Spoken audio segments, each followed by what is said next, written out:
بسم اللہ الرحمن الرحیم۔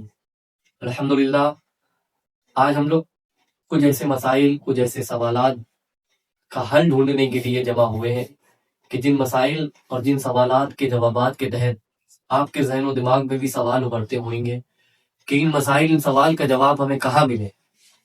تو آج اسی مسائل کو، انہی سوالات کو حل کرنے کے لیے ہم جمع ہوئے ہیں، اور انشاءاللہ آپ یہ ویڈیو اینڈ تک کے دیکھیے، آپ کے مسائل حل ہوئیں گے، آپ کو اس کا بہترین و مکمل جواب اس ویڈیو میں ملے گا۔ تو بنا کسی تاخیر کے آئیے ہم ان سے پہلا سوال کرتے ہیں۔ السلام علیکم۔ وعلیکم السلام۔ خیریت سے ہیں جناب؟ الحمدللہ۔ ہمارے کچھ آپ سے سوالات ہیں جو میں آپ سے کروں گا۔ جی وہ صرف میرے ہی سوالات نہیں ہیں، عوام کے بھی سوالات ہیں۔ بہت سارے لوگ ہیں کہ جن کے ذہن میں، گمان میں یہ سوالات رہتے ہیں، وہ علماء کے پاس نہیں جا پاتے۔ جی ان سوالات کا حل ڈھونڈنے کے لیے ہم آپ سے وہ سوالات کریں گے۔ جی مجھے یقین ہے کہ آپ اس کا مکمل بہترین جواب دیں گے اور ہماری عوام کو اس کا فائدہ پہنچے گا۔ تو میں پہلا سوال آپ سے یہ کرنا چاہتا ہوں کہ اکثر لوگ نماز پڑھتے ہیں اور نماز پڑھنے کے باوجود وہ گناہ میں مبتلا رہتے ہیں، خدا کو راضی بھی کر رہے ہیں اور شیطان کے پیچھے بھی لگے ہیں۔ تو اس کی کیا وجہ ہے؟ ہمارے نوجوان اس طریقے سے کیوں لگے ہوئے؟ بسم اللہ الرحمن الرحیم۔ دیکھیں، آپ کا جو سوال ہے ماشاءاللہ سے بہت بہترین سوال ہے۔ جی یہ اکثر یہ دیکھا جاتا ہے، یہ چیز کی بندہ ہے نماز پڑھ رہا ہے، یہ بھی دیکھا گیا کہ 5 وقتہ نمازی ہے، جی لیکن مسجد سے نماز پڑھ کے نکلا، باہر آیا، پھر وہی گناہوں میں ملوث ہو گیا۔ تو نماز پڑھ رہا ہے اور گناہ بھی کر رہا ہے۔ قرآن میں اللہ فرماتا ہے ان الصلاۃ تنہی عن الفحشاء والمنکر، کہ بے شک نماز تمام برائیوں اور بے حیائی سے روک دیتی ہے۔ قرآن ہمیں یہ تعلیم دے رہا ہے کہ نماز تمام گناہوں سے روک دیتی ہے، لیکن بندہ نماز پڑھ رہا ہے، اس کے باوجود گناہ کر رہا ہے، تو بس کیوں نہیں رہا؟ اس لیے نماز کی برکتیں ہیں وہ حاصل نہیں ہو رہی ہیں، کیونکہ قرآن کا حکم، قرآن کا جو قول ہے، قرآن میں جو فرمایا ہے وہ بالکل حق ہے۔ تو اللہ نے فرمایا نماز برائیوں سے روک دیتی ہے، لیکن بندہ برائیوں سے بچ نہیں رہا۔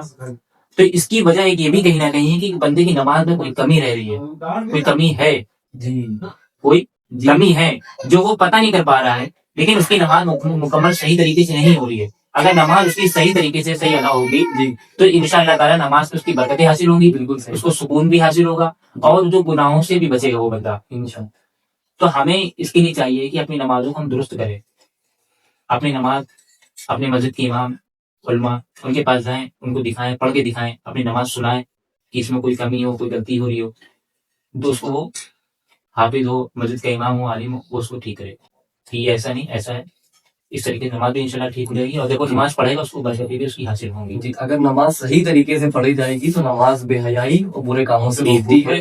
اگر اس میں کوئی غلط عمل ہوگا، کوئی خارج کی ناگہانی ہوئی ہے جی، جس کو شیطان کو جگہ ملے گی انٹر کرنے کی، تو اس جگہ سے انٹر ہو جائے گا۔ جی بہتر آپ نے جواب دیا، مجھے سمجھ میں آیا، عوام کو بھی سمجھ میں آئے گا۔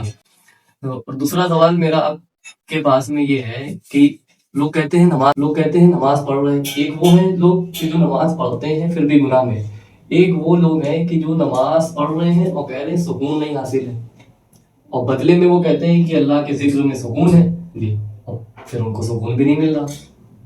اس کی کیا وجہ ہو سکتی ہے؟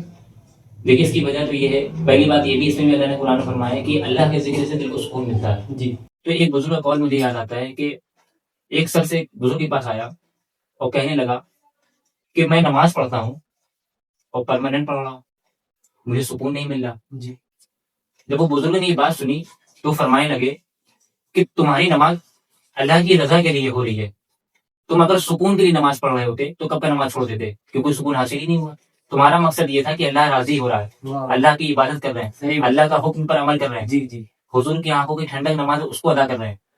تو بندے کی نیت یہ تھی، وہ سکون، اگر یہ ہوتا ہے نا کہ بندے نماز پڑھ رہا ہے، کوئی بھی ذکر اذکار کر رہا ہے، اس کو سکون نہیں مل رہا تو چھوڑ دیتا تھا۔ وہ کوئی بھی تسبیح کر رہا ہو، کوئی بھی ذکر الہی کر رہا ہو، وہ ایک بندے کو اگر کسی نے بتایا کہ یہ ذکر کریں گے آپ تو سکون ملے گا آپ کو، کچھ وقت کیا، چھوڑ دیا اس نے، کیوں؟ اس نے کہا کہ سکون ہمیں حاصل نہیں ہوا۔ اسی طریقے سے کوئی مشکل آ رہی ہے، لیکن اصل جو مقصد ہونا چاہیے وہ اللہ کی رضا ہونا چاہیے۔ جب اللہ کی رضا کے لیے کام کریں گے تو انشاءاللہ تعالیٰ ایک نہ ایک وقت وہ آئے گا کہ آپ کے دل کو سکون ملے گا ضرور۔ اور کچھ اگر دنیا میں پریشانی مشکلات آتی بھی ہے تو اس کا مطلب یہ نہیں کہ اللہ ناراض ہے، جس سے اللہ راضی ہوتا ہے اس کو بھی آزماتا ہے، جی جس سے ناراض ہوتا ہے اس کو سزا بھی دیتا ہے، جی اس کو سدھرنے کا موقع بھی دیتا ہے۔ ایک وجہ یہ بھی ہوتی ہے کہ بندہ دعا کر رہا ہے، دعا قبول نہیں ہو رہی ہے، جی تو وہاں پر بھی اللہ آزما رہا ہوتا ہے کہ میرے بندے کو ہم ابھی نہیں دے رہے، اگر یہ بندہ واقعی میری رضا چاہتا ہے تو یہ بندہ رکا رہے گا، آئے گا، نماز کی پابندی کرے گا، اپنے گناہوں سے توبہ کرے گا۔ اب ایک بندہ وہاں پر یہ ہوا کہ اللہ نے اس کا امتحان لینا چاہا، اللہ امتحان لے رہا ہے، وہ بندہ عاجز ہو کے کہنے لگا میری کوئی دعائی قبول نہیں ہو رہی، چھوڑ کے چلا گیا۔ تو کچھ وجہ یہ بھی ہوتی ہیں کہ سکون نہیں مل رہا یا پریشانی دور نہیں ہو رہی، تو بندے کو اس سے گھبرانا نہیں چاہیے، بلکہ بندے کو اللہ کے ذکر اسکار میں لگے رہنا چاہیے، تو ایک دن انشاءاللہ تعالیٰ وہ آئے گا کہ اس کا دل سکون سے میسر ہو جائے۔ یہاں پہ میں ایک سوال ایڈ کرنا چاہتا ہوں حضرت صاحب کہ بہت سارے لوگ کہتے ہیں کہ میں نے بہت دعائیں کر لی، بہت منتیں مانگ لی، جی اب وہ میری دعا نہ قبول ہوتی ہے نہ منت قبول ہوتی ہے، وہ معاذ اللہ اور اس کے رسول سے مایوس ہو کے بیٹھ گئی کہ میں کوئی دعا نہیں کرتا، تو ایسا کرنا کیا صحیح ہے؟ دیکھیے مایوس ہو کر بیٹھ گیا، تو مایوس ہونے کے بعد دوسرا راستہ کہاں پہ؟ جی دوسرا راستہ کہاں پہ؟ اگر اللہ اس کے رسول سے مایوس ہو گیا بندہ اور وہ راستہ چھوڑ دیا اس نے، تو پھر کہاں جائے گا؟ وہ کون سا دروازہ بستا ہے اس کے لیے؟ کوئی دروازہ نہیں ملے گا، کیونکہ اللہ تعالیٰ ہر چاہے پر قادر ہے۔ بالکل اگر وہ مشکل آئی ہے وہ بھی اللہ کی طرف سے، خوشی آئی ہے تو وہ بھی اللہ کی طرف سے، لیکن بندے کو ثابت قدم رہنا ہے۔ دیکھیے اگر بندے کو ہمیشہ خوشی ہی رہے، بندے کے آگے کبھی کوئی پریشانی آئے نا، تو اصل جو تکلیف ہے وہ کیسے سمجھے گا اور قرب الہی کیسے حاصل کرے گا؟ جی آپ کبھی نوٹس کیجیے جب کسی آگے کوئی پریشانی آتی ہے، کوئی مشکل آتی ہے، تو تبھی بندہ نماز کی پابندی کرنے لگتا ہے، تبھی ذکر اسکار میں لگ جاتا ہے، لاہور پڑھنے لگتا ہے، استغفار کرنے لگتا ہے۔ کیوں؟ کیونکہ اس کے سامنے مشکلات آئی۔ اگر اس کے سامنے مشکلات آئیں گی ہی نہیں تو اس طرح کبھی کو پلٹے نا، جی وجہ یہ بھی ہو سکتی ہے۔ تو بندے کو اسی لیے مایوس نہیں ہونا چاہیے کہ اگر اس کے سامنے مشکل آئی ہے یا حل نہیں ہو رہی ہے، لیکن راستہ تو اللہ ہی کھولے گا نا۔ جی جی اللہ کے علاوہ اگر اللہ کے در چھوڑ دیں گے، اللہ کے پاس سے نمازیں چھوڑنا پڑھنا بند کر دیں گے تو کہاں جائیں گے پھر؟ کوئی ضرورت نہیں۔ اگر یہ در چھوڑ کے کوئی اور در ہو تو بندہ وہاں چلا جائے گا۔ جب ساری کائنات کا مالک اللہ ہے تو کہاں جائے گا بندہ؟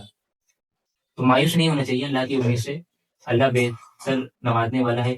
کچھ اگر تاخیر ہوتی ہے جگہ ملنے میں تو انشاءاللہ تعالیٰ وہ جلدی ملتی ہے انسان کو۔ کیا ایسا بھی ہے کہ دعائیں دنیا میں قبول نہیں ہوتی، آخرت میں اس کا صلہ ملتا ہے؟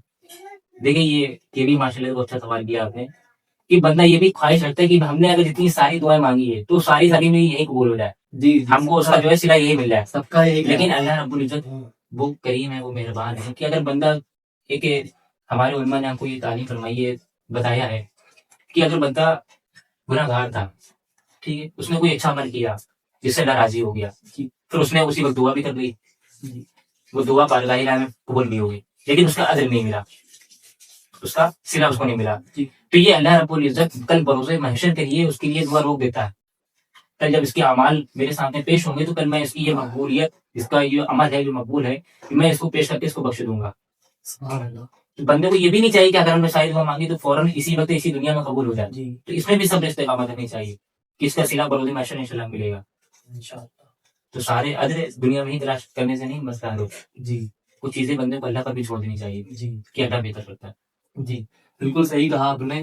کچھ چیزیں ہوتی ہیں کہ جو ان کو وہاں کے لیے ضرورت مند ہوگی، آپ دنیا میں ہی سب کچھ مانگنے کے لیے اور سب کچھ چاہنے کے لیے لگے رہتے ہیں، لیکن وہاں جہاں جب کوئی ایک نیکی نہیں دے گا، اس وقت اگر اللہ کی طرف سے وہ دعائیں جو آپ نے دنیا میں کری ہیں جب اس کا صلہ وہاں پہ ملے گا تو یقیناً آپ ان دعاؤں کو سوچیں گے کہ میری کوئی بھی دعا اس دنیا میں قبول نہ ہوئی ہوتی، تاکہ ہم آخرت میں اور زیادہ ثواب اور زیادہ اجر لے کر جنت الفردوس کے باغات میں پہنچ گئے تھے۔ بہت ہی اچھا جواب دیا آپ نے، ہم آپ کے شکر گزار ہیں۔